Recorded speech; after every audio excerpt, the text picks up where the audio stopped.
Well, my friends, I'm going to take a departure from coming down amongst you and focus on a text today. There might be an opportunity, if I see fit at the end, to ask you a couple questions, but I'd like to focus today on the idea of greatness. Shakespeare wrote, "Be not afraid of greatness. Some are born great, some achieve greatness, and others have greatness thrust upon them." So today we start with a familiar declaration in the book of Mark in this reading. Now here in Mark, we see for the second time the opportunity for Jesus to speak about him being mistreated and then killed. Now the last time he did so, last week in the reading, Peter rebuked him. Peter said to not talk that way. And Jesus' reply immediately was to say, "Get behind me, Satan." And the reason is that Jesus knew that delivering this harsh message sort of to Peter was because that Peter was thinking on a level that was more concerned with the pleasures of life. So Jesus was now introducing to them a way of thinking that was not to be concerned just with life pleasures, nor even life sorrows, but a life beyond all that we know is coming, whether it be pleasureful or painful. Today's treatment of Jesus declaring his earthly demise is dealt with far less attention, though, almost as if it could be a throwaway in the passage. The disciples' reaction is to just carry on as if nothing had been said. We're told that they didn't understand, so they said not a word. Now, first of all, I've got to imagine that in their eyes, Jesus was a rock star, okay? For whatever reason, they were attracted to him, and they thought that he was the greatest. They had dropped what they were doing for him, whatever it was, or dropped whatever they were doing for a living, to follow him, to become his follower and his support. So for them to have listened to him talking about his own mistreatment and his death would have been extremely confusing to them. They thought he was the greatest and could do no wrong. And then, after hearing this, they said nothing. So I wonder, have you done that before? Said nothing?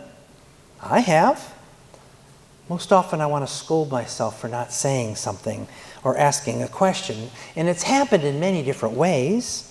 Sometimes someone will say something that maybe I don't really hear, and I'm afraid to ask them again for some stupid reason, and I'll nod or I'll smile and I'll move on, And probably that person looks at me going, "What kind of an idiot is that?" Right? Or sometimes someone will make a crude joke, and I don't say something, thinking, who am I to correct them? And another circumstance is where I hear something that I don't want to hear about myself, and I'll make sure I get out of there as quickly as I can.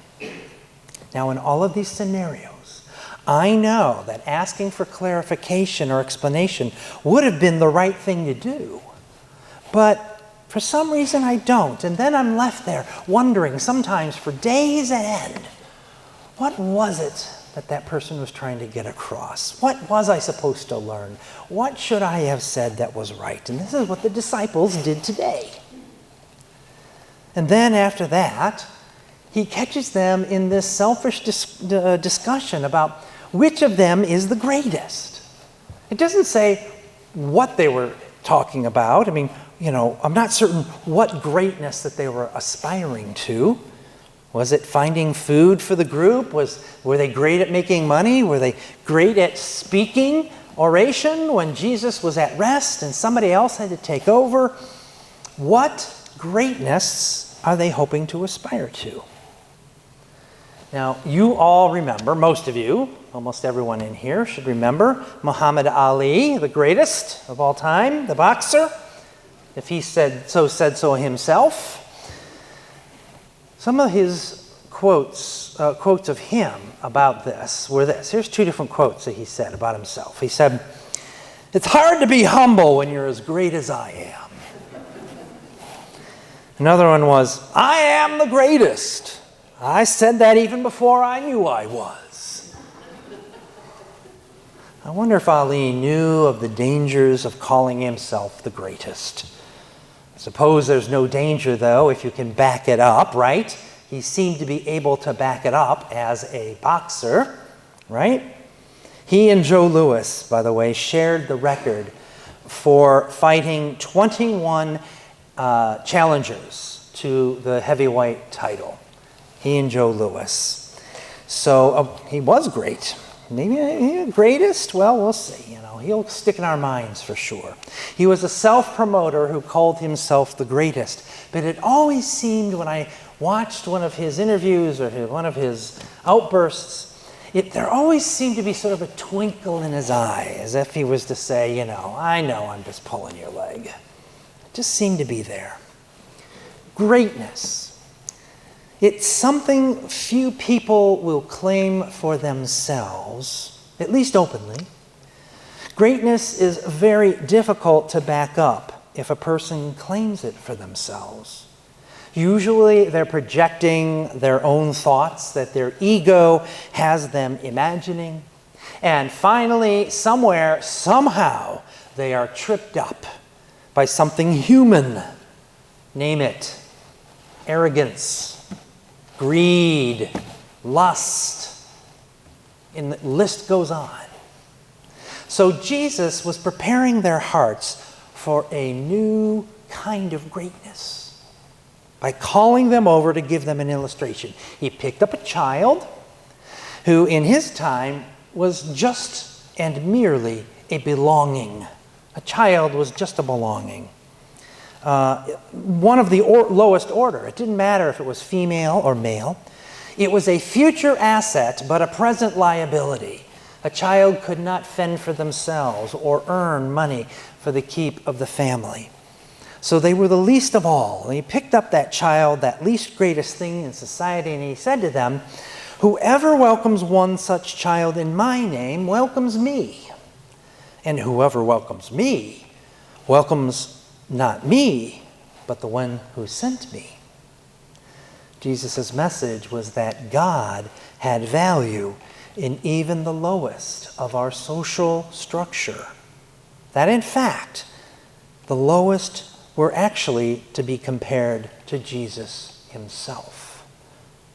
And by association, they were to be associated with God also. Now, greatness, so I think more comfortably, seems to be something that can be assigned by others, not by ourselves, at least safely so. And we can see greatness whether it be in sports or politics, in preaching even, in charity. We can see it on local levels or regional levels or national levels or world levels. So I ask you though, is it okay to see greatness in ourselves? Is it okay to see greatness in ourselves? Well, I think for the most part, we have to think of ourselves as great. It's an important thing to do. It is very important, for you have a great gift within you, something that no other person possibly can have because it's aligned with a number of other things, which makes that one thing so great that you are unique beyond all other persons in the world. So yes, I think it's important. But to see ourselves as greater than others, well, that's where we begin to fall into trouble. Now, do you, as a great person, seek out recognition in greatness? I think Jesus knew that we would. Otherwise, we wouldn't have seen it in the story today. You see, he planted a seed with his description of the small child being as important as he. Jesus' lesson today is for us to find our greatness in our simplicity and in our humble natures. So when Jesus told that he too could be humiliated, beaten, and killed, he was reminding them that life was not going to be a bed of roses. In fact, it's pretty clear that he was going to say that at times that life was going to be brutal. The difference could be made for ourselves when we could decide to give humiliation and brutality less weight in our lives, and to otherwise focus on the simple and the weak as examples of who to bring our attention to, perhaps emulating them more in our lives. Ralph Waldo Emerson said, "Nothing is more simple than greatness. Indeed, to be simple is to be great." Well, he knew, like Jesus, he knew the folly of humanity, which was to declare itself great in front of others, of course. How then can we be more mindful of our folly and transform that folly into humility? Now, humility is not something where you lower yourself. Humility is where you know your place in the world and you know your place in the structure of power, knowing that there are a great many other things more powerful than you, not necessarily everything.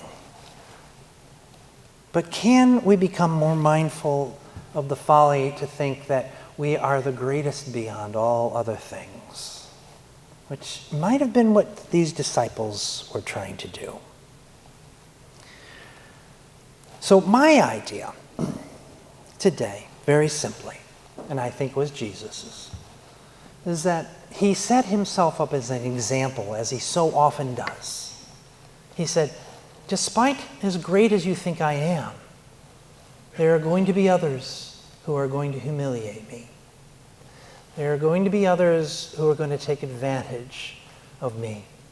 And there are going to be others who are going to kill me.